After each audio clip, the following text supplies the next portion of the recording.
Hyuna starts yelling at Han Feng. "Why are you not replying to my messages?" Which draws the attention of the people around them. Han Feng stands perfectly still. He isn't stunned by the pain. He's stunned by such nerves, being slapped by a woman who wouldn't survive a day without him in his previous life. The same woman who betrayed him. He hasn't even settled her previous debts yet, and she put her hands on him for no reason. Hyuna's boldness in snubbing him and doing as she pleases infuriates Han Feng to no end. Despite the volcanic rage bubbling inside him, Han Feng knows he has to keep playing the part. Meanwhile, Hyuna keeps yelling at him, "Are you deaf or are you mute? Do you not hear me talking to you?" He takes a long, slow breath and wipes every trace of anger from his face. He looks up, playing the part of a broken, unlucky man. He gives her a reason why the supplies she's been demanding never arrived. "What? Stolen?" Hyuna shouts. Han Feng makes up a lie on the spot. "I placed the resources outside my door and went back in to get my keys, but they were gone by the time I came back out." Hyuna doesn't even let him finish his sentence before asking him if he really looked for it. He replies that of course he did, but that he didn't find anything. Hyona's anger cools instantly, replaced by a cold, calculating greed. She doesn't ask if he's okay or if he's hungry. She only cares about what's left for her to take. "Then do you still have resources?" Han Feng shyly answers, "Not much. It will only last me a few days if I only eat one meal a day." Han Feng expects a bit of feigned sympathy, but Hyuna is far more monstrous than he remembered. She actually looks pleased. She puts on an innocent act, completely self-absorbed and showing Han Feng no mercy or consideration, shamelessly asking him to split half of his resources with her and just eat one meal every 2 days instead of one meal a day. According to her, that way they can both get through this disaster together. Han Feng can't believe what he just heard. He stares at her speechless. His mind was screaming at the sheer audacity of this woman, but he already knows that in her eyes he is just a tool for her to use when needed. Despite the sting on his cheek and the rage in his heart, Han Feng's face remains a blank canvas. He doesn't argue. He doesn't retaliate. He simply absorbs the blow as part of the cost of his revenge. He leans back into the role of the devoted, self-sacrificing fool. He offers a warm smile that doesn't reach his eyes, playing on Hyona's greed. "I made a promise with you after all. Let's split it equally," he said to her, and Hyuna was immediately delighted. She thanks him warmly and asks if he can go get the resources right away and bring them back to her. Han Feng politely refuses, as he has another plan in mind. "Let's do it later at night. I will send you a message when I am done packing them." Now that she's secured her source of food, Hyuna flips her affection switch back on. The woman who just slapped him is now acting like a doting partner. "I will wait for your message. I will head back first. You should also head back soon. Don't catch the flu." Han Feng watches her walk away, his expression settling into something dark and unreadable as he gives her one final confirmation. The two parted ways in the freezing basement. The sun has set, leaving the building into an intense, biting cold. With her hands numb from the cold, Hyuna holds her smartphone, her eyes fixed on her messages. She is firing off messages like bullets, each one increasingly desperate. "Han Feng, can I come over now? Are you there? Is my food ready? I am in your lobby. Are you coming down? It's so cold here." Hyuna is huddled in the ground floor hallway, her breath blooming in thick white clouds. The luxury of the building is gone. Now it's just a concrete tomb. She's freezing while she waits for news from Han Feng, but he isn't answering her messages or her calls. She's starting to wonder if he's going to stand her up again. She heads toward the elevator, her patience finally snapping. The elevator is stuck and completely frozen, just like the rest of the hallway walls. She heads toward the stairs. The air inside is even colder. She looks up. There are quite a few steps to climb, but that won't stop her. She begins the climb. It's harder than it looks, but she keeps the resources Han Feng promised in mind and keeps climbing. For someone who hasn't eaten properly in days, every floor feels like a mountain. Halfway up, she's clinging to the railing, her lungs burning with the icy air. She finally reaches the landing near Han Feng's floor. Just as she thinks she's made it, the faint hum of the building's emergency power dies. Total darkness. She stands frozen in the blackness, her heart hammering against her ribs. Then, from the floor above, Han Feng's floor, she hears it, a heavy thud, followed by the slow, rhythmic scraping of something being dragged across the concrete. For a moment, the sound of the dragging stops. Suddenly, a heavy, bloated trash bag tumbles through the darkness, striking her square on the head. The emergency lights hum back to life with a violent flicker. The pristine queen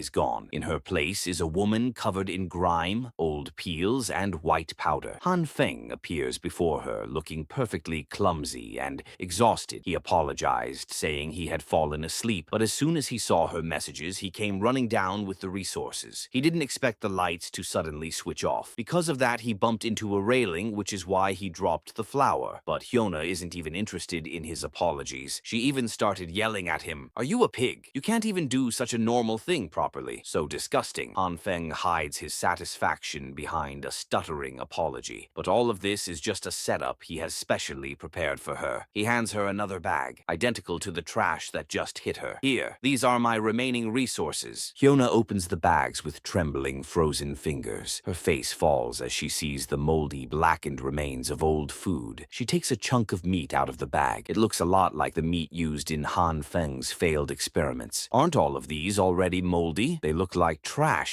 she said, her voice trembling from the cold. Han Feng had already prepared all the excuses for his plan. He simply said that he had to be careful about what he ate in order to save so many leftovers. But Hyuna insists she found it dirty. She even wonders if it's edible. Han Feng knows exactly how to handle her. He reaches for the bag as if to take it back, knowing her greed will always outweigh her pride. She snatched the bag from Han Feng's hands and told him she had never said she didn't want it. Han Feng watches her rummage through actual garbage, her goddess persona completely shattered. This is the goddess that he was pursuing with all his might. She is now literally scavenging his waste to survive. The surface has turned black, but the inside should be fine. I should be able to eat it after I peel it with a knife, she said after rummaging through the trash bag. She doesn't make a fuss. On the contrary, she snatches another trash bag containing flour from Han Feng's hands. She looks inside and gets excited to see that there's still plenty left. Hyuna turns to descend the stairs, clutching her bags of filth like they are treasure. Han Feng watches her with a cold, genuine smile finally breaking across his face. This garbage should be enough to give her an upset stomach for a few days. And with this weather, she can't even shower, so all the flour and the smell of the trash will stick to her for quite a while. Han Feng's walk back to his apartment is cut short. He senses something strange, and it's not the cold. He doesn't go straight back to his room. He plays it smart. He walked through the door and down the first hallway. He waits in the shadow, his breathing shallow and silent. The shadow stretches across the floor, growing longer as the pursuer rounds the corner. The moment the figure crosses the threshold, Han Feng explodes into motion. He doesn't hesitate. He lunges, using his weight to tackle the figure. He slams them into the frosted ground. He raises a fist, ready to end the threat before it can speak. Just as his fist begins its descent, the light hits the pursuer's face. Han Feng freezes. The pursuer isn't a thug from the committee or a hitman. It's a young girl, her glasses skewed on her face. She looks him straight in the eye, showing no fear, but rather recklessness. This is the end of this chapter. Thank you for watching. If you liked the video, don't forget to like it and subscribe. Have a nice day.